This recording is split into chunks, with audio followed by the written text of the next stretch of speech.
Before Apple, phone carriers controlled everything.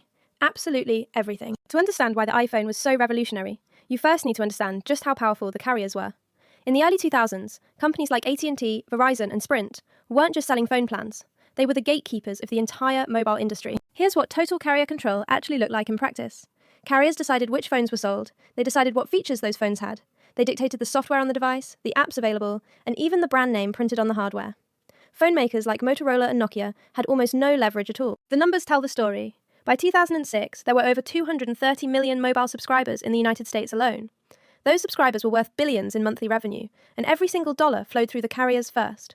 Phone makers were, in effect, just hardware suppliers. They built what carriers told them to build. To truly grasp how radical Apple's move was, you need to understand the specific ways carriers suffocated phone makers. It happened in three main areas: hardware control, software control, and brand control. Let's walk through each one. Hardware control was the most visible form of carrier power. A carrier like Verizon could tell Motorola, quote, "Remove that Wi-Fi chip. We don't want customers bypassing our data network." Or they demand a dedicated button for their own services. The Razr, one of the most iconic phones ever made, still had a Verizon logo stamped right on the front. The manufacturer's identity came second. Software control was even more insidious. Carriers ran what were called walled gardens, closed ecosystems where only carrier-approved apps could be installed. Want to add a new ringtone? Buy it from the carrier store. Want GPS navigation? Pay the carrier a monthly fee for their version. Even features that the hardware could technically support were locked away, because enabling them would cut into carrier revenue streams. Brand control completed the trifecta. When you bought a Motorola phone from Verizon, the Verizon logo was often more prominent than the Motorola logo. The carrier's name appeared on the boot screen, on the menu themes, and in the marketing materials. The phone maker was invisible. Consumers built loyalty to the carrier, not the hardware company. This kept manufacturers weak and dependent. Now enter Steve Jobs. In 2005, Apple was already the dominant force in digital music with the iPod. Jobs had watched the carriers cripple the Motorola Rocker, a phone Apple had helped design, by blocking iTunes features and limiting song storage to just 100 songs. Jobs was furious. He decided Apple would make its own phone, but it would have to break the carrier model entirely. Apple spent nearly 2 years building the iPhone in absolute secrecy. The project, internally codenamed Purple, was locked behind badge-controlled doors even within Apple's own campus. Fewer than 100 engineers knew the full picture. Jobs was so paranoid about leaks that he reportedly lied to carrier executives about what Apple was actually building. Then came the most audacious negotiation in tech history. In early 2006, Jobs approached the major carriers with a proposal so unusual they almost laughed him out of the room. Apple wanted full control of the hardware design, the software, the user interface, and the app ecosystem. In return, the carrier would get exclusivity, but only for 5 years. Verizon, the biggest carrier, said no. Verizon's refusal turned out to be one of the most expensive business decisions in corporate history, because the second largest carrier, Cingular, which would soon rebrand as AT&T, was hungry enough to say yes. Cingular had been losing subscribers to Verizon. They needed a differentiator. The unknown Apple phone was a gamble, but it was a gamble they were willing to take. The deal Apple struck with Cingular was unlike anything ever seen before. Apple would receive a share of the monthly service revenue from every iPhone subscriber, reportedly around $10 per user per month.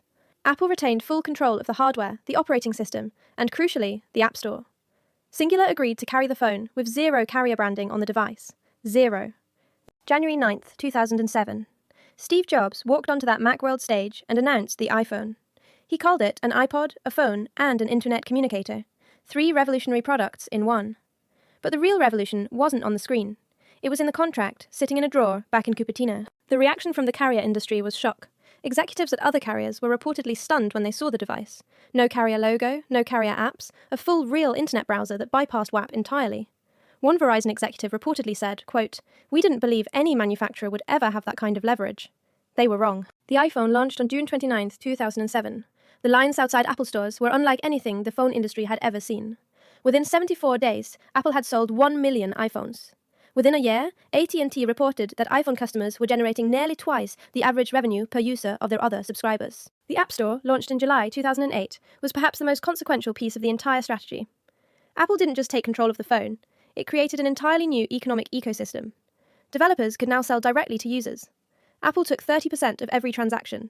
Carriers received exactly nothing from App Store purchases.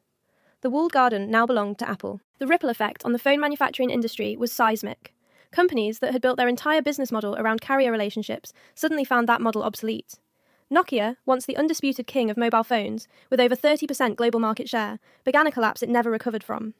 BlackBerry, beloved by carriers for its enterprise focus, struggled to adapt. The industry was reshuffled in just a few years. Android deserves its own mention here. Google watched what Apple did and responded fast. Android, launched in 2008, was deliberately designed to be carrier-friendly at first, giving carriers more customization ability than iOS. But over time, Google too began tightening its grip, pushing Google Play and core services in ways that gradually reduced carrier control there as well. Apple had started a chain reaction. Let's zoom out and look at the financial transformation this created for Apple specifically. In 2006, the year before the iPhone, Apple's total revenue was $19.3 billion. By 2012, it was $156.5 billion. The iPhone went from nothing to representing more than half of Apple's total revenue. A single negotiation unlocked the most profitable product in corporate history. And what happened to the carriers? Here's the cruel irony. AT&T's exclusivity deal with Apple actually worked, in the short term.